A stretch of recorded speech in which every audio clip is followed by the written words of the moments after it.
Bonjour à toutes et à tous et bienvenue dans le briefing des marchés du mardi 26 avril 2022. Avant de débuter cette émission, comme d'habitude, je vous laisse prendre connaissance de l'avertissement légal sur les risques. Pour rappel, demain, nous avons aussi le webinaire animé par VAM FIBO 50. Pour rappel, chaque mercredi à 8 heures, Vincent partage avec vous son expérience du trading et tente en tout cas de mettre en place des plans de trading avec des prises de position en temps réel si toutes les conditions sont réunies. Donc si vous êtes intéressé, n'oubliez pas de vous inscrire à ce webinaire qui aura lieu demain à 8 heures, ce webinaire hebdomadaire. Comme d'habitude, je vous mets le lien d'inscription dans la description de la vidéo. Alors hier, on a eu une belle annonce de la part de Elon Musk. Alors certes, on s'en doutait déjà. Euh, le patron de Tesla avait déjà communiqué sur Twitter d'un potentiel rachat, mais ça a permis d'offrir un bol d'air au marché, puisque globalement, on était quand même en baisse hier sur les indices américains, et finalement, Wall Street a terminé en hausse. Le Nasdaq aussi, profitant justement de l'annonce du rachat de Twitter par le milliardaire Elon Musk. Ce qui a permis derrière de tirer à la hausse l'ensemble des valeurs technologiques. Justement, côté concernant ces valeurs de croissance, Twitter a justement bondi de près de 6% après l'annonce de son rachat par Elon Musk pour 44 milliards de dollars. Donc maintenant, reste à savoir ce que compte faire Elon Musk de Twitter, des hypothèses évoquées, selon certains médias, diraient que Elon Musk souhaite déjà dans un premier temps retirer Twitter de la cote. Maintenant, près d'un tiers des entreprises de l'indice S&P 500 doivent publier leurs résultats cette semaine. Et globalement, sur les 102 sociétés du S&P 500 qui ont publié leurs bénéfices jusqu'à présent, 77 ont déclaré des résultats supérieurs aux attentes des analystes. Donc ce qui est plutôt une bonne chose, et ce qui montre finalement que les entreprises résistent plutôt bien malgré les différents chocs qu'on a actuellement sur les marchés. Que ce soit la guerre en Ukraine, l'envolée des matières premières, la hausse des rendements, ou les incertitudes quant au resserrement des politiques monétaires des banquiers centraux. Maintenant, ce soir, pour rappel, grosse publication, notamment sur les techs. Donc tous les regards cette semaine sont vraiment braqués sur les valeurs technologiques, puisque ce soir à la clôture, on a les résultats de Microsoft et Alphabet. Et pour rappel, jeudi, ce sera au tour d'Amazon et d'Apple. Ce matin, forcément, on rebondit en Europe, on évolue en hausse après la clôture positive de Wall Street et des résultats d'entreprise, même si les incertitudes sur l'économie et la crise sanitaire en Chine demeurent. Effectivement, de leur côté, les indices boursiers chinois ont quand même terminé en baisse. Le SSE Composite de Shanghai a cédé un peu plus de 1,5%. Pareil pour l'indice tech. Alors que l'hypothèse d'un confinement strict à Pékin grandit de plus en plus. Effectivement, la capitale a élargi la vaste campagne de dépistage du Covid-19 pour tester la quasi-totalité de ses 22 millions d'habitants. Donc forcément, derrière, si on a de nouveau des lockdowns dans les grandes villes économiques de Chine, cela va, par effet ricochet, impacter la croissance et l'économie du pays, mais aussi l'économie mondiale. Donc des investisseurs toujours un peu inquiets concernant le Covid en Chine.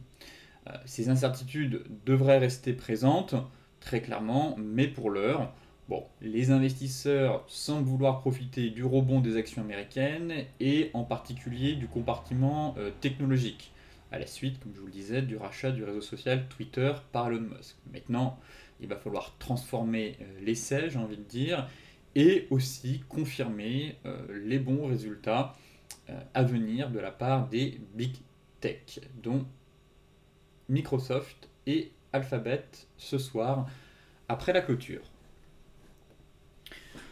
Côté macro, justement, parlons des valeurs technologiques, ici des Fangman, Facebook, Meta, Apple, Netflix, Google, Microsoft, Amazon et Nvidia.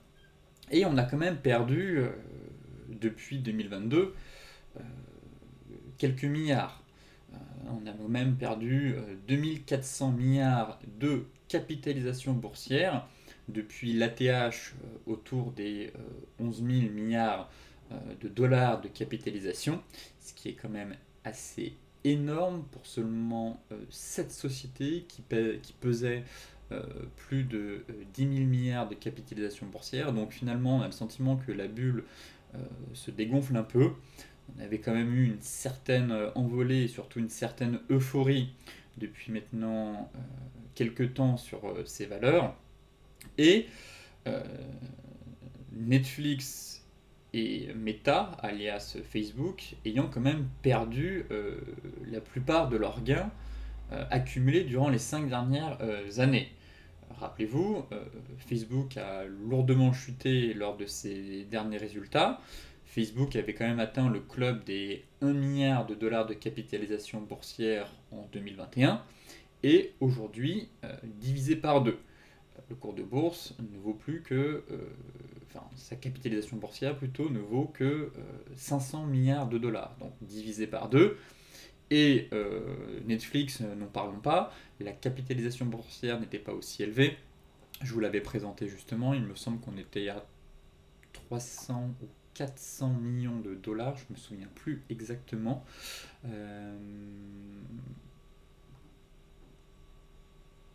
Plutôt dans les 400 milliards, il me semble, 300 milliards ou 400 milliards de dollars plutôt, et on est retombé à 100 milliards de dollars de capitalisation boursière. Effectivement, le titre enchaîne les chutes. Et là, actuellement, si on regarde ce graphique, effectivement, on a eu une belle envolée parabolique. Et là, on commence à voir cette fameuse correction. Donc, reste à savoir maintenant si c'est le début d'éclatement un peu d'une bulle. Je dirais pas forcément d'une bulle, mais d'un compartiment extrêmement valorisé. Auquel cas, en cas de déception des big tech cette semaine, la baisse pourrait s'accentuer. Et vous voyez, comme par hasard, juste avant les résultats, on se trouve sur un gros niveau de support. Là, on a préservé le point bas précédent. Donc, quitte ou double, sur le fil du rasoir, soit on part pour un gros range à venir en 2022, à mon avis, sur les valeurs technologiques, soit derrière, en cas de grosse déception, eh bien, potentiellement une correction en A, B et C. Donc, patience, mais en tout cas, les résultats de cette semaine vont très certainement donner de la visibilité aux opérateurs et ainsi guider le marché derrière. Ici, nous avons les différents cycles haussiers du S&P 500. Donc, malgré la récente vente massive, le marché boursier actuel reste l'un des plus forts de tous les temps. Après, deux écoles se rencontrent. La première qui estime qu'on a eu un méga cycle de mars 2009 à février 2020, en vert ici, qui a duré 11 ans. Et donc certains estiment que le crack lié au Covid a mis fin à un cycle haussier. Et on a démarré un nouveau cycle, celui-là, celui de mars 2020 à aujourd'hui, qui est extrêmement fort. Néanmoins, d'autres disent qu'on est toujours dans le même cycle, étant donné que le Nasdaq et le S&P 500, pour rappel, en 2020, ont quand même clôturé dans le vert. Malgré une chute de 40%, le Nasdaq a clôturé dans le vert. Ce qui fait que deux écoles se rencontrent et la première estime qu'on a un nouveau cycle haussier sur le marché haussier qui dure depuis 2 ans et l'autre au contraire qu'on est toujours dans le même cycle et qui dure depuis maintenant plus de 11 ans et qu'au contraire on arrive sur une fin de cycle. Effectivement, dans l'économie, sur les marchés, tout est cyclique, que ce soit les valeurs, on a des rotations sectorielles en fonction de la conjoncture économique, et les marchés, c'est la même chose, c'est cyclique. On a différentes phases de marché haussier, de marché baissier, et vous voyez ici, selon les différents cycles qu'on a eus, en moyenne, bon, les cycles durent quand même environ 5 ans, 7 ans, et celui-là aura duré quasiment 11 ans, où on a eu une surperformance du marché américain.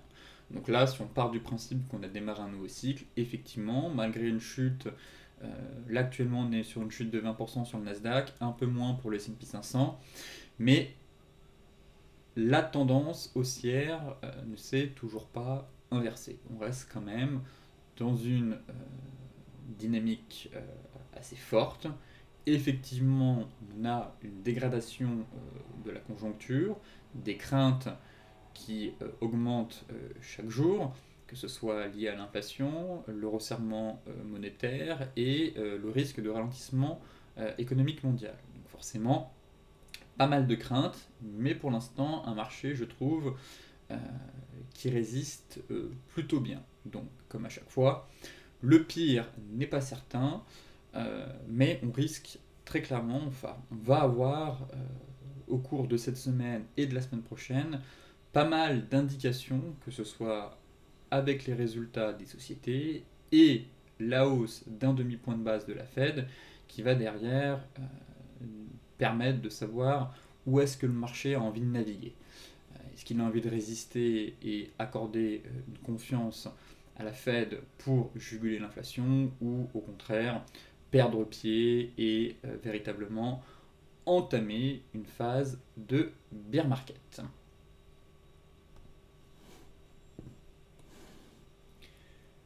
Concernant les indices, réaction positive du CAC 40 hier sur bas de range, comme, je dirais pas comme prévu, mais comme je l'aurais souhaité en tout cas, comme je l'avais souhaité plutôt, dans le sens où j'évoquais avec vous ce fameux bas de range, niveau clé à tenir, et de surveiller un chantier de retournement sur ce niveau-là.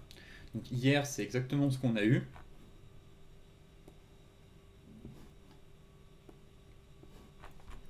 Si on bascule en données 4 heures, vous voyez, on avait deux scénarios. Un, le double top, on casse direction le sud. 2, ça tient avec changé de retournement. Effectivement, on a eu un doji, et là, comme vous pouvez le voir, on a même fait un petit gap baissier derrière sur la bougie suivante, et avalement 4 heures, confirmé. Donc là, très clairement, il y avait un signal d'achat avec un stop loss à placer sous les plus bas. Donc là, je pense qu'on peut même remonter le stop loss. Le signal est confirmé. Je vise le comblement du gap à 6570, comme TP1. Voilà le plan que j'ai actuellement sur le CAC. Le chandelier confirme la bande basse du range. On est quasiment venu combler ce petit gap. Il manquait pas grand chose. On avait un petit trou d'air à venir combler. Pour le moment, ça tient. Chandelier de retournement. Le marché reprend un peu de hauteur. Là, objectif, aller chercher en TP1 6570. Pour ensuite prendre un TP1, mettre le stop AVE. Et si on casse, eh bien, aller chercher l'oblique baissière. Voir la borne haute de ce canal. Donc là, vous voyez, on a un gros niveau. MM50, Tenkan, haut de nuage, milieu de range, gap. Donc là, c'est très clairement un niveau à venir chercher. 6570, prendre quelques bénéfices, remonter son stop. Et derrière, si le marché a suffisamment de force pour casser ce niveau, eh bien espérer aller chercher les 6675, voire 6700. Voilà. Venir tout simplement rallier notre oblique haussière. Donc pour l'instant, ça tient. Les acheteurs se montrent présents. Et donc, tant qu'on n'a pas enfoncé ce bas de niveau, je ne suis pas intéressé pour chercher des ventes. Le DAX, eh bien c'est la même configuration. De toute façon, on était dans un range aussi. Le bas de range a tenu. On reprend de la hauteur. Là, pour le coup, on est venu combler le gap. Il manque pas grand chose. Il manque pas grand chose. Donc pareil, prise de bénéfice sur les 14 130. Est-ce qu'on a eu un joli signal 4 heures Non, pour le coup, on n'a pas eu un beau signal en données 4 heures comme sur le CAC. Je crois qu'il y avait une petite divergence en données 15 minutes, il me semble. Ouais, et elle a fonctionné. Vous voyez? Elle a fonctionné ici et validé sur cette bougie flux. Donc on l'évoquait ici. On évoquait justement ce début de divergence sur le DAX. Confirmé ici, donc aucune raison d'être vendeur. Bonne tenue du range.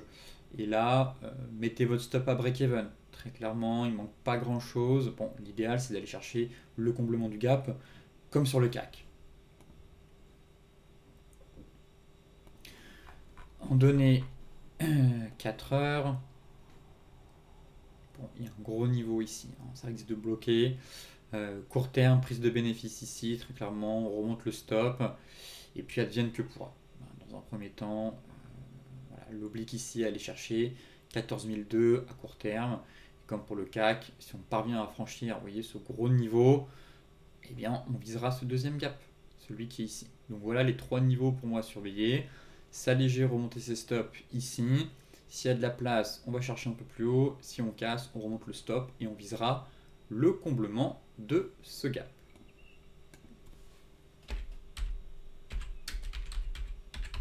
Le Dow Jones. Belle remontada du Dow Jones aussi. Je vous disais hier, on va ouvrir avec un gap baissier, doucement sur les ventes. Au contraire, pensez à prendre des bénéfices, à vous alléger, à baisser le stop loss et derrière, ça n'a pas raté. Énorme chandelier 4 heures. On est sur un niveau clé. Et effectivement, j'espère que certains d'entre vous ont quand même pris leurs bénéfices. L'objectif du double top n'a pas été atteint. On a quand même des grosses valeurs qui vont publier ce soir, donc aucune raison de prendre des risques inutiles. Là, il fallait vraiment s'alléger après un gap, une séance baissière, avant la remontada. Je pense qu'on va, à mon avis, enlever le stop loss. Pour moi, fin du trade, surtout après une telle bougie. On reste sous zone, effectivement. C'est tentant pour aller chercher de nouveau une vente. Malheureusement, c'est un peu casino, j'ai envie de dire, juste avant les résultats des entreprises. En intraday, pourquoi pas. Voilà, si en intraday, vous voulez tenter quelque chose ici, effectivement, la zone est belle. Ancien bad zone, MM50, donc à surveiller à 15h30. Si on peut tenter une vente vers les 34 002, voilà, sur signal.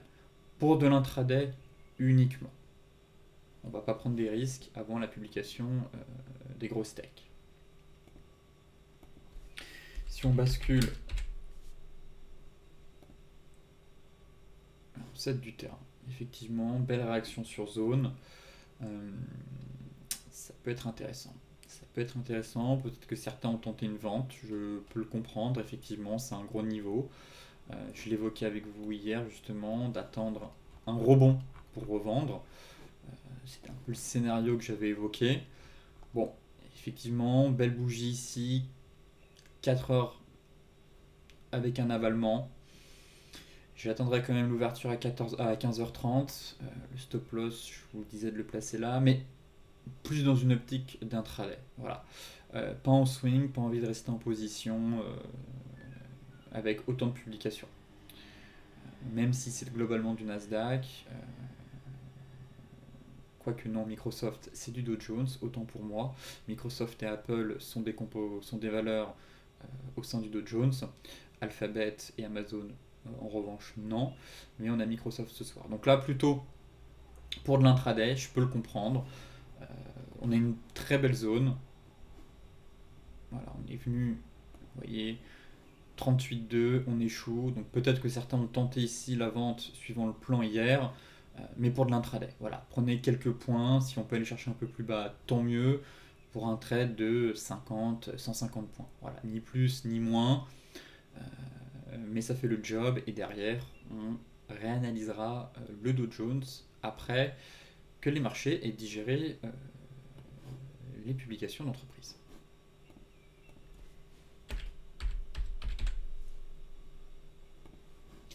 L'euro-dollar, un véritable gouffre, une chute abyssale même.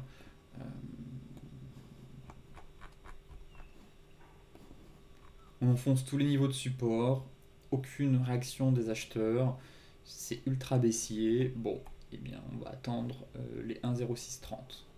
Voilà. On s'offre même le luxe de sortir par le bas du canal. On a quand même une pente bien raide, je trouve. Et là, on est en pleine accélération baissière, direction la cave. 1,0630. Bon, eh bien, si on doit aller ici, pour tenter un rebond, on attendra ce niveau.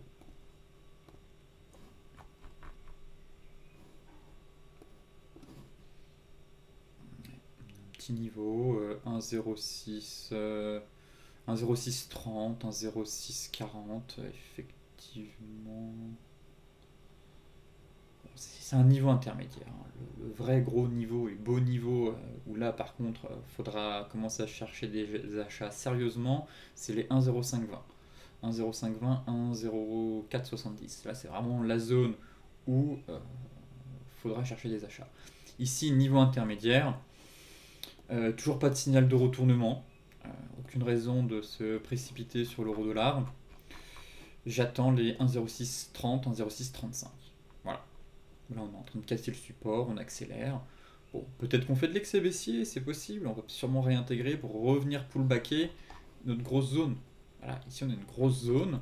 Euh, Effectivement, si on doit effectuer un achat ici, c'est pour viser la zone derrière.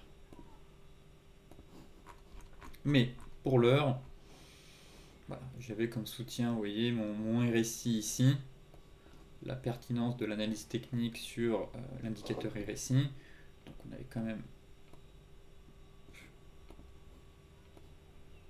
vous voyez, la propreté en soutien, ici sur support, ça passe, boum, on casse, et au moment où on casse la droite de tendance. Derrière, pullback, et pour l'instant, les vendeurs ont la main. Donc quand je vois cette configuration, j'ai absolument pas envie de chercher des achats sur l'euro-dollar. On a une zone, elle est ici, et donc on attendra cette zone-là, un signal pour éventuellement chercher un achat en plaçant un stop ici pour viser derrière un rebond technique sur la zone. Voilà le plan que j'ai actuellement cette semaine sur l'euro-dollar. Et ensuite ici je chercherai de nouveau une vente. Voilà le plan. GBP USD. Après on ira sur le GBP AUD. GBP USD ça prend pas malheureusement. On n'a toujours pas de signal de retournement. Je guette la divergence. Effectivement, si on fait un petit excès et qu'on réintègre ici et qu'on forme une divergence, je serai présent. Sur la livre sterling, on a une énorme zone aussi. Effectivement, on est vraiment dedans. On est toujours dedans. Pas de rebond. Toujours pas, mais je m'attends à un rebond. Pareil, ici ce qui m'intéresse, c'est pas de jouer la reprise haussière en me disant on va repartir comme en 40. C'est de jouer le rebond technique. Vous voyez, un peu comme sur l'euro.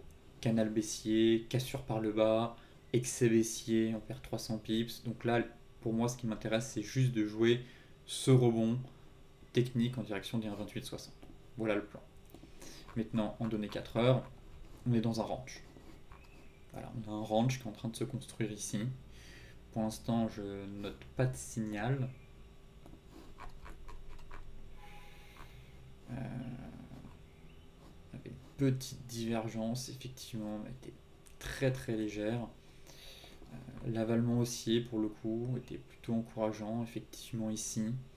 Peut-être que certains ont tenté cette divergence, mais j'arrive pas à savoir. Ouais, si. Ouais, elle était très très petite, vraiment très petite. Bon. Pour l'heure, je vais attendre un peu et me dire qu'on est dans un range horaire et qu'on consolide. Voilà. Et donc, par contre, si de nouveau on a un beau chandelier comme ici horaire, pourquoi pas tenter un achat avec un stop loss sous les plus bas, vers les 1,2675. Voilà le plan. Viser TP1, si cassure par le haut, pourquoi pas placer un renfort et aller chercher les 1,2860, ni plus ni moins.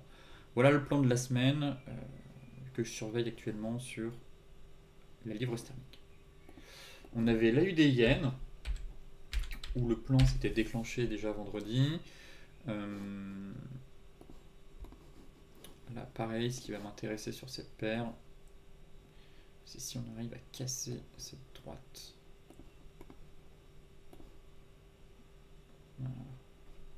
Je vais y arriver.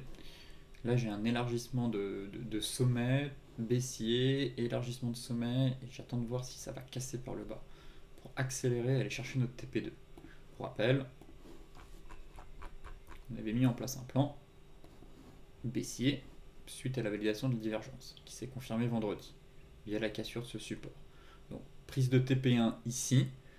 On a cassé notre Kijun en clôture daily, donc ça c'est un bon point. Et là, on est venu la pullbacker. Donc maintenant, ce qu'on peut faire, c'est abaisser le stop loss, prendre son TP1, abaisser le stop loss ici, ça me paraît pas mal. Et surveiller en données horaires la cassure de l'élargissement de sommet. Et si ça casse, eh bien, viser notre TP2. Et même 50. 38,2 et même 50. Voilà le plan. Donc, gestion de position. Voilà. Posé sur MM200. C'est un peu l'objectif qu'on s'était fixé hier. Je vous disais, bon, Kijun et MM200, il faudrait que ça casse. La MM200 4 heures a tenu. On est sur un rebond. En données horaires, bon, on est plutôt dans une figure de consolidation. On reprend un peu de terre. Si derrière ça casse, une nouvelle accélération baissière pour viser ce gros carré. 38,2 en haut et même 50 en bas. Donc ça, c'est la zone où on prendra notre TP final. Enfin, pour finir, j'ai oublié de vous présenter cette paire hier. Pourtant, je vous répète souvent de surveiller les gaps qu'on peut avoir après le week-end sur le Forex. Et je l'avais noté, malheureusement, j'ai oublié de vous présenter l'euro CHF. Voilà. Peut-être que certains l'ont vu, mais j'aime beaucoup la configuration qu'on a. Une consolidation, déjà une tendance extrêmement baissière, une consolidation dans un triangle, une zone de polarité située à 1,0337 et surtout l'avalement baissier. On a eu un magnifique, vous voyez, gap haussier, avalement baissier. Voilà, je l'avais vu hier et j'ai complètement oublié de vous présenter cette configuration dans le briefing. Peut-être que certains l'ont noté, l'ont vu et ont pu se positionner. Donc effectivement, je vais quand même faire le suivi parce que je trouve que la configuration est vraiment belle. Avec un stop loss juste ici, un TP1 à aller chercher par là, TP2. Et puis si on casse par le bas, on peut avoir un super swing en fait. Un super trade en swing visant un retour vers la parité. Donc là, je surveille l'euro CHF parce qu'effectivement, j'aime beaucoup cette configuration. Chandelle de retournement sur zone, borne haute de triangle, confirmé, on accélère à la baisse. Donc l'idéal c'est de venir prendre un TP1 peut-être par ici. Effectivement on a quand même une petite zone là de polarité vers les 1,02, 1,020. Et derrière si on casse, aller chercher ce niveau. Et puis en cas de sortie par le bas, je pense qu'on pourrait de nouveau avoir un retour sur la parité. Donc un plan à surveiller car la configuration devient très plaisante, je trouve, sur cette paire. Donc je vais quand même faire le suivi tout au long de la semaine. Le gold, ce fut quelque peu compliqué pour les métaux précieux hier. Bon, à la croisée des chemins. J'ai beau plier mes graphiques dans tous les sens. Oui, ça se dégrade. Effectivement, je ne m'attendais pas à une cassure, surtout qu'on a eu quand même un repli des rendements obligataires hier, assez important. Et le gold qui a lâché quand même plus de 1,5%.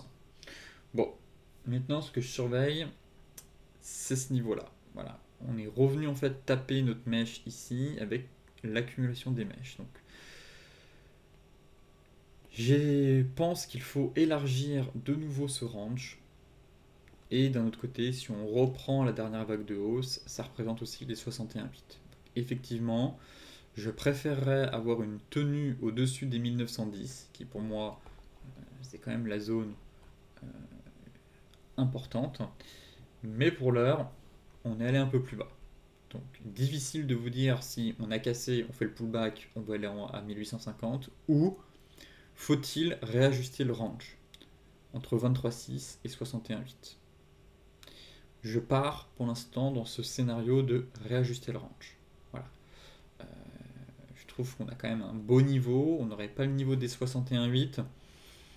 Je resterai peut-être pas aussi optimiste, peut-être que je me trompe, mais pour l'heure, euh, je pense qu'il faut réajuster le range. Voilà. Et sous les 1890, effectivement, revenir plus tard, attendre les 1850. Mais pour l'heure, j'ai vraiment envie de partir du principe qu'on a un range hebdo qui est en train de se construire, ici. Avec 23,8 en haut, 61,8 en bas. Donc, le range à surveiller. Donc maintenant, encore une fois, attendre un signal. Pour l'instant, c'est un peu timide, je trouve. Le sentiment qu'on est sur un rebond. Si ce soir on clôture au-dessus, ce serait vraiment un bon signe et ça confirmerait vraiment le range. Malheureusement, donné 4 heures, pour l'instant, j'ai pas grand chose. J'ai pas grand chose. Vous voyez, bon, ça va clôturer dans 45 secondes. Bon, on a un peu un avalement, mais pas vraiment sur le bas du range. Je me montre patient. J'attends un peu de voir comment va être la séance du jour. Mais ce serait un très bon point si on clôture au-dessus des 1910 ce soir. Voilà. Car là, pour l'heure, bon, même en données horaires, c'est un peu fébrile. On va pas se mentir, ça manque de conviction. On a une petite remontée, mais on n'a pas de grosses bougies. Là, on travaille ce niveau intermédiaire. Donc, très important de voir si on va clôturer au-dessus. Si on commence déjà dans un premier temps à franchir la MM50 ce soir, d'ici ce soir, ce serait vraiment un bon point pour le gold. Et pourquoi pas derrière envisager un achat. Là, j'estime que c'est peut-être encore un peu trop tôt. Et surtout,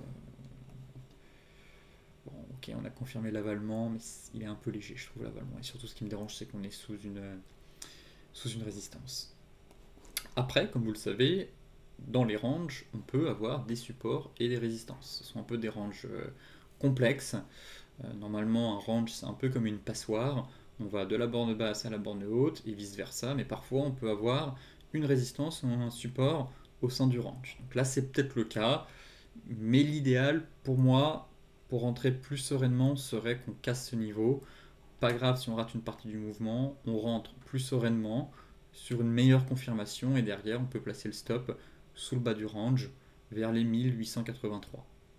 Donc voilà le plan que je surveille actuellement sur le gold, qui tente de résister, même si je trouve qu'on a eu un peu une certaine dégradation de notre structure graphique qu'on avait auparavant. Mais bon, pour l'instant, je réajuste le range et on verra si c'est la bonne chose à faire ou pas. Mais pour moi, l'analyse technique me dit clairement de réajuster ce range avec le niveau des 61,8 de Fibo en prenant toutes les mèches 4 heures qu'on a eu ici. Le Brent, pareil, belle réaction sur zone hier. Voilà, on est venu taper le bas de zone, on remonte. Bon, les traders les plus audacieux ont peut-être tenté un achat ici. Je peux le comprendre, effectivement. De toute façon, je vous disais d'intervenir uniquement sur les zones et ne rien faire ailleurs. Donc là, surtout celle-là, on a vraiment un très beau niveau. Et pertinent, selon moi, d'intervenir uniquement sur ces zones. Bon. C'est encore un peu mou sur le pétrole. Le sentiment que la consolidation se poursuit. Comme toujours. Peut-être un triangle. Affaire à suivre. Effectivement, on a une grosse consolidation. Bon, je vous cache pas que le marché est un peu indécis. Et que par conséquent, je préfère attendre maintenant la sortie de ce triangle. De cette phase de congestion. Voilà. Si on doit sortir par le haut et breaker la MM50, alors on mettra en place un plan à l'achat pour viser un retour. Et si derrière on break notre oblique et le bas de zone, on mettra en place un plan vendeur. Mais pour l'instant, entre ces deux niveaux, j'ai du mal à y voir clair. Voilà. Donc, je reste encore un peu à l'écart. En intraday, payer le bas de zone, pourquoi pas, effectivement, ça peut être intéressant. On n'a pas eu non plus un énorme rebond. Mais quand je vois cette grosse phase de congestion, j'ai très clairement envie d'attendre la rupture d'une des deux bornes pour avoir un véritable signal et rentrer et proposer un plan de trading plus sereinement derrière. Voilà.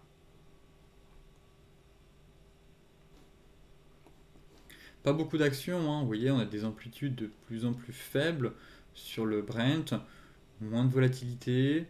Bon, c'est pas grave, faut aller sur d'autres classes d'actifs. On avait de l'action là sur les indices récemment, sur le Forex. Le pétrole a eu son heure de gloire, ça retombe. Bon, soyons patients. Le trading, c'est de la patience. On reviendra sur cette classe d'actifs quand on aura un peu plus de matière.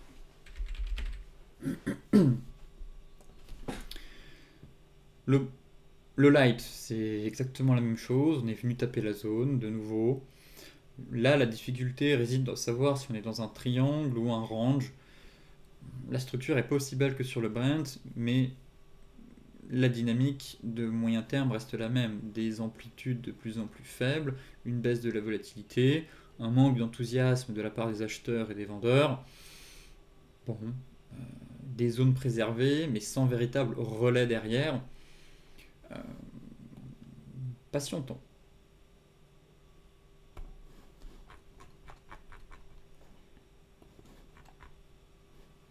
Belle tenue de la zone, effectivement, avec un chandelier qui pourrait presque ressembler à un marteau. Mais bon, j'aurais aimé vraiment un retour ici, quoi. Comme sur le Brent, vraiment sur le bas de zone.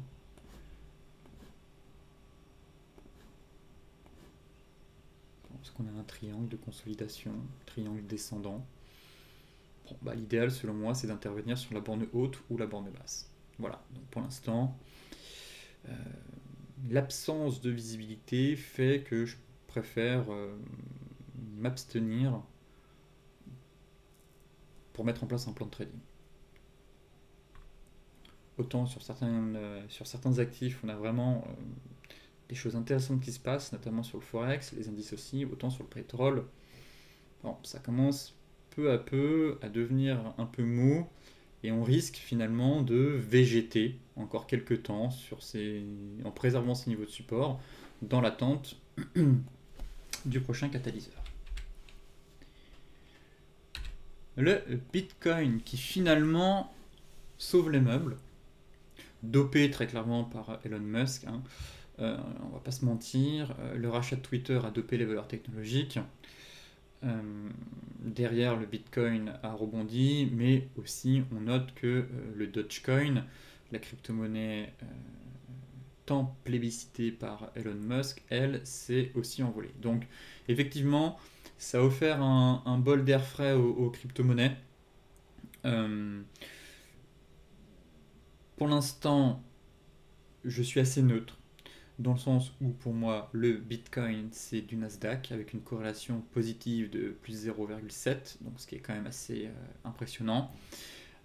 On tente de préserver les niveaux de support, effectivement c'est un bon point. L'oblique, la bande de base de ce canal, en végétant dans un micro-range. Donc là pour l'instant en fait ce que j'attends c'est les résultats des GAFA. En cas de bon résultat, sortie de range par le haut, pourquoi pas tenter un achat et viser un retour à 45 000 puis 48 000. En cas de grosse déception et de nouvelles jambes de baisse sur le Nasdaq, pas de souci, pas d'alerte, enfin, pas de stress. On attendra un retour sur les niveaux de support pour rentrer sereinement, un peu plus sereinement. Voilà le plan.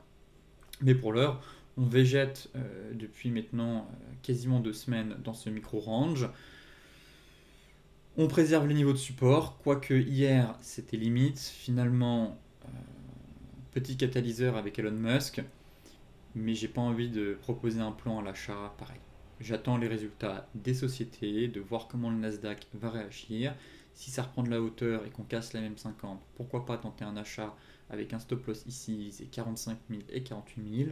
Ma foi, si on doit sortir par le bas et breaker en clôture les 38 500, 38 800, et bien dans ce cas-là, on attendra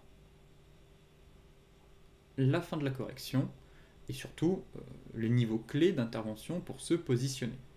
Et pour moi, ça reste le bas de canal de long terme aux alentours de 34 800, 34 000, et en cas d'incursion, la fameuse zone psychologique située à 30 000 $. L'Ethereum plus propre, déjà, très clairement, je l'évoquais déjà avec vous hier et je vous disais effectivement, l'Ethereum, on pourrait venir taper notre oblique et rebondir. Effectivement, c'est ce qu'on a fait, très propre, oblique, on est venu en fait taper l'oblique et on a sauvé la zone derrière. Et ici, on a quand même un beau marteau. Donc c'est vraiment un signal qui me plaît bien. Mais pareil, j'attendrai les résultats des GAFAM. Mais là, dans l'idée, effectivement, on a, je trouve, une belle tenue de zone. Aux zones horizontales, borne basse de canal, chandelier de retournement sur ce niveau. Très tentant de tenter un achat en trading, effectivement, avec voilà, un stop loss sous le bas du canal. Et viser une remontée des cours. Bon, à vous de voir. Tout dépend de votre stratégie.